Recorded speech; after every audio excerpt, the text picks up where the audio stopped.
Bismillahirrahmanirrahim. Our topic is reaction mechanism.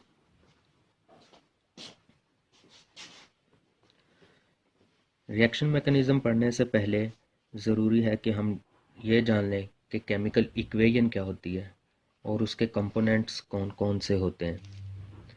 तो सबसे पहले हमारे पास जिस चीज़ का पता होना ज़रूरी है वो है chemical equation. Chemical equation and components of chemical equation.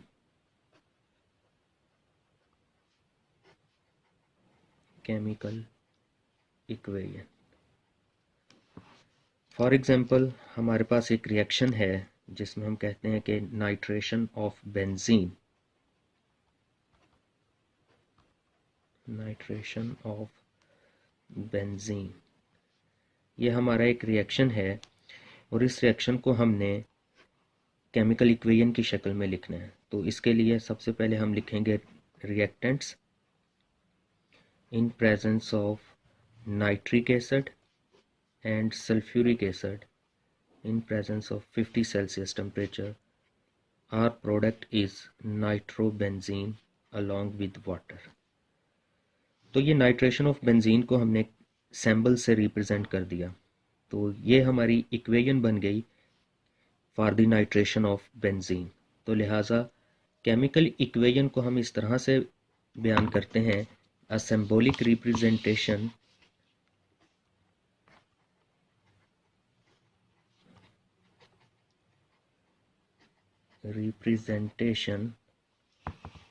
of a reaction, a symbolic representation of a reaction known as chemical equation. Similarly, अगर हमारे पास एक और रिएक्शन है कि हमें हाइड्रोजिनेशन करनी है अनसैचुरेटेड अल्कीन की, अनसैचुरेटेड अल्कीन्स की हाइड्रोजिनेशन करनी हमें। फॉर एग्जांपल इसमें हम सिंपलेस्ट कंपाउंड लेते हैं ethene, hydrogen, nickel in presence of 450 Celsius, we get saturated hydrocarbon. अब इन दोनों इक्वेशंस में हमारे पास जो रिएक्टेंट्स हैं, प्रोडक्ट्स हैं एंड कंडीशंस, तो these are the fundamentals of chemical equations, जिसमें reactants, products, condition and reaction sign,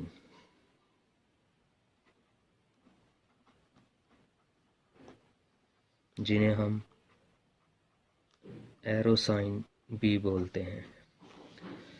तो सबसे पहले बेटा रिएक्टेंट्स क्या होते हैं? ऐसी चीज़ें जो आपस में रिएक्ट करके प्रोडक्ट बनाएं उन्हें हम रिएक्टेंट्स बोलते हैं। और ऑर्गेनिक केमिस्ट्री में रिएक्टेंट्स,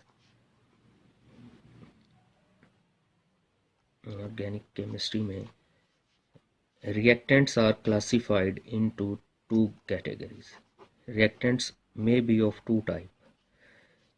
एक को हम बोलते हैं सबस्ट्रेट और दूसरे को बोलते हैं attacking reagent. What is substrate? A molecule which provides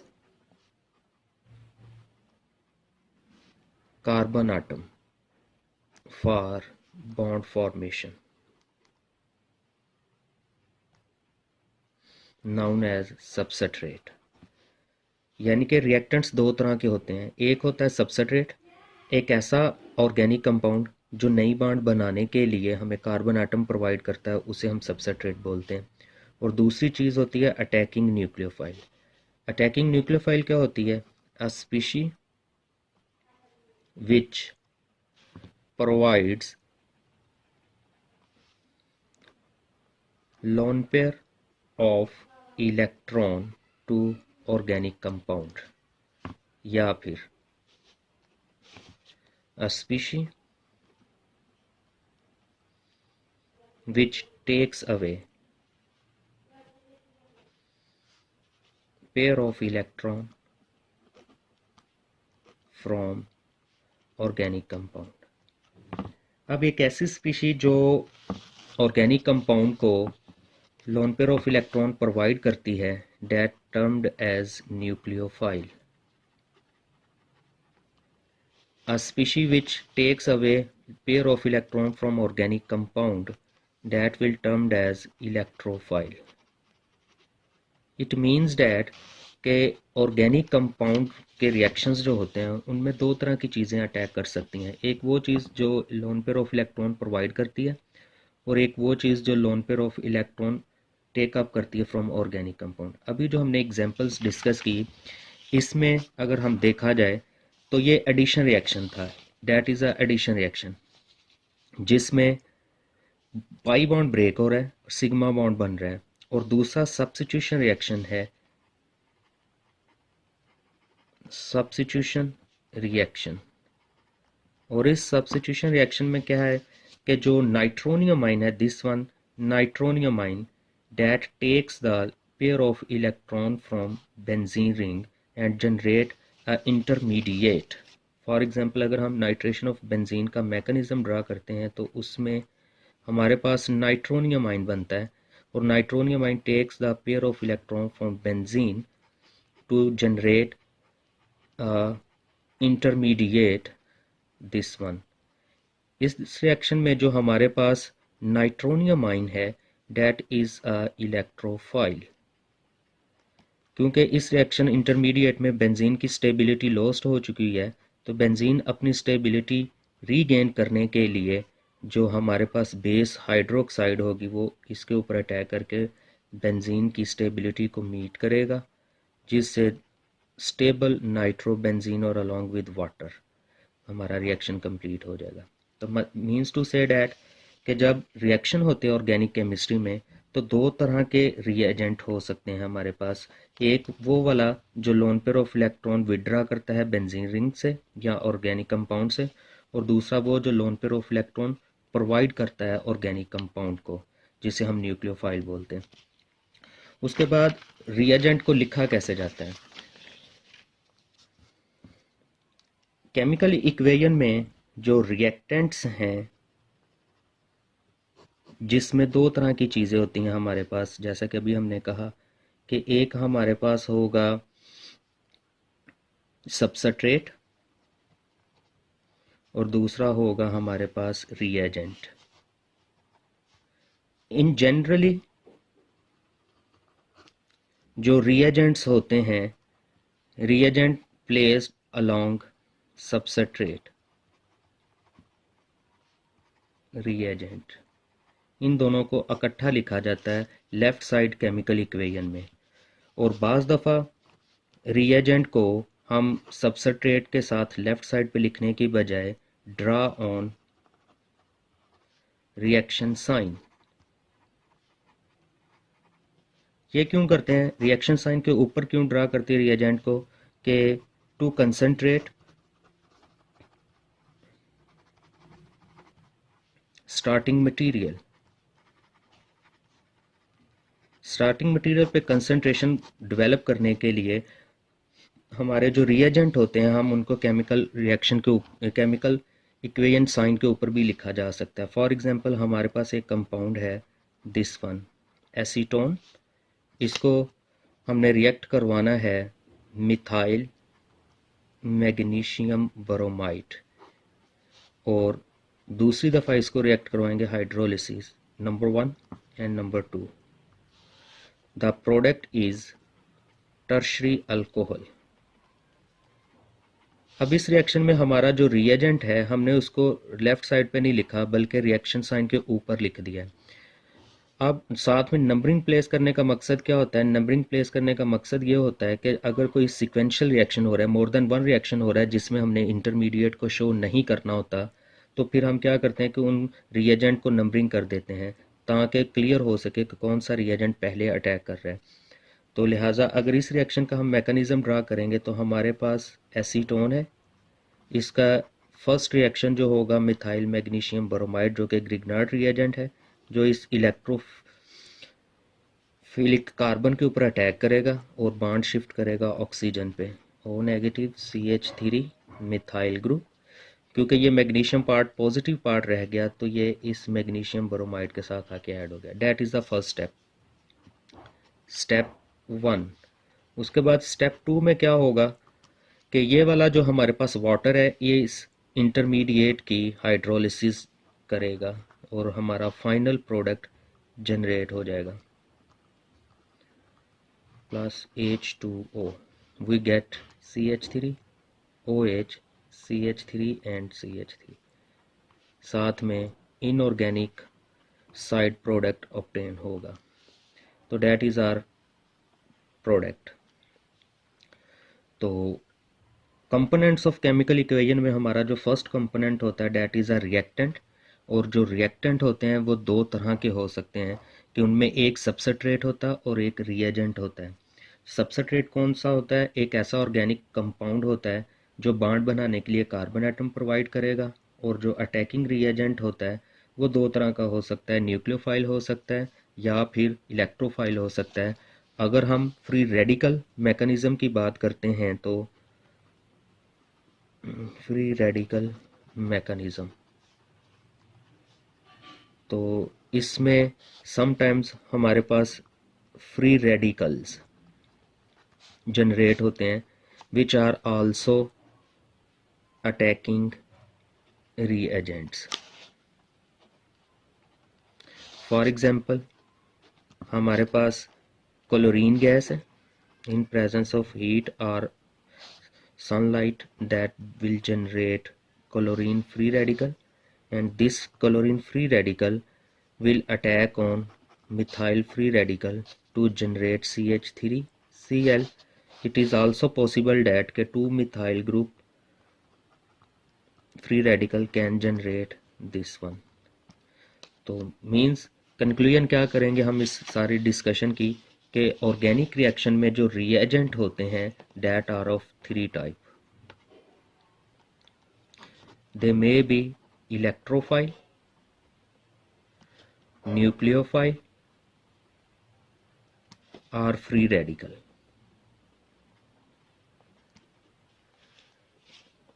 this one.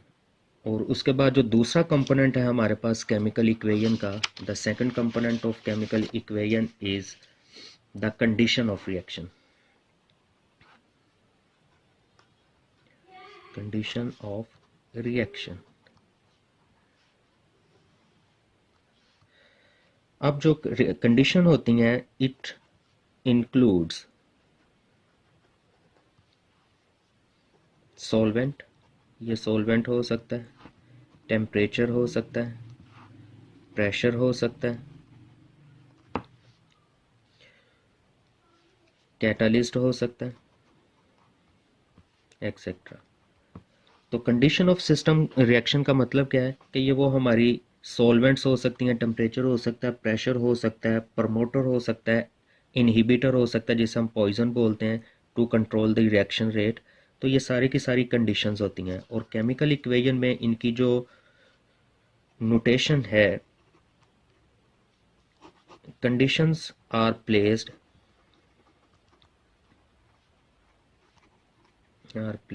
On arrow sign. किसी भी रिएक्शन की जो कंडीशंस होती हैं उन्हें हम एरो साइन के ऊपर प्लेस करते हैं, जैसा कि अभी हमने एग्जांपल्स भी की।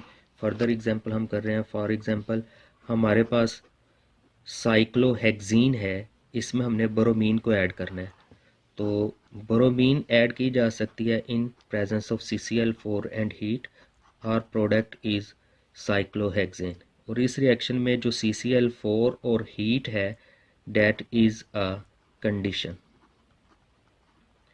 सिमिलरली अगर हमारे पास कोई और कंपाउंड है जिसमें हम फॉर एग्जांपल इथाइन है हमारे पास, इसमें हमने वाटर को ऐड करना है, तो इन presence of acids that will generate CH O and H resonance contributing structure की वजह से ये अपने आप को रीअरेंज कर लेता है, that is acetaldehyde.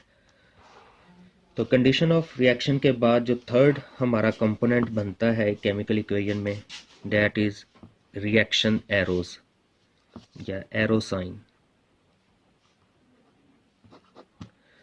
Arrow sign में हमारे पास डिफरेंट टाइप के एरोज हम ड्रा करते हैं केमिकल इक्वेशन में, जिनमें जो सबसे मोस्ट कॉमन है डेट इज अ एरो। उसके बाद है डबल एरो साइन, उसके बाद है double headed arrow, curved arrow, fish hook arrow. इसमें अगर हम इन साइन के नेम करेंगे तो this sign is known as reaction arrow, और इनको क्या बोलेंगे, double reaction arrow. Double headed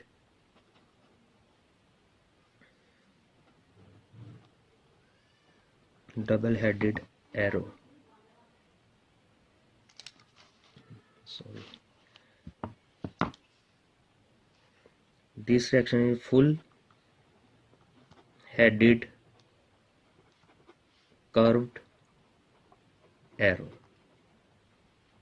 and half headed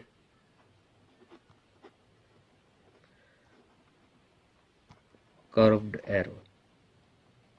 अगर इन एरोज की फंक्शंस की बात करें कि इनका काम क्या होता है, कि this arrow sign is use between reactants and products. This reaction sign used between reactants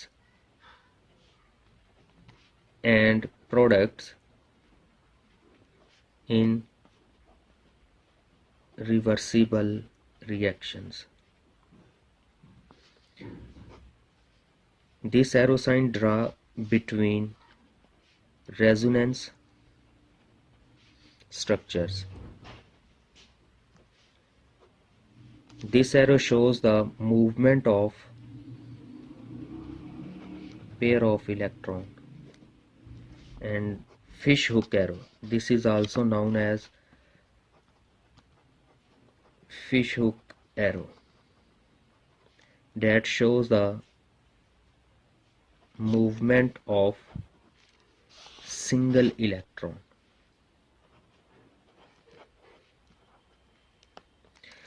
And again, the third component of chemical equation is arrow sign, and different type of arrows used in the chemical equation, जिनको हमने अभी name और उनके functions को describe किया। और जो last component होता है that is a products. Last component of chemical equation are product. The new chemicals generate in chemical reactions. New chemicals are compounds produced in a reaction are termed as product. तो बेटा ये basic components हैं chemical equation के जो हम reaction में इस्तेमाल करते हैं। होप सो कि ये आपको फ़ायदेमंद होंगे। इससे जो नेक्स्ट हमारा लेक्चर होगा that is the reactions and types of reaction, and then we will discuss the mechanism of reaction. Okay beta ji, Allah Hafiz.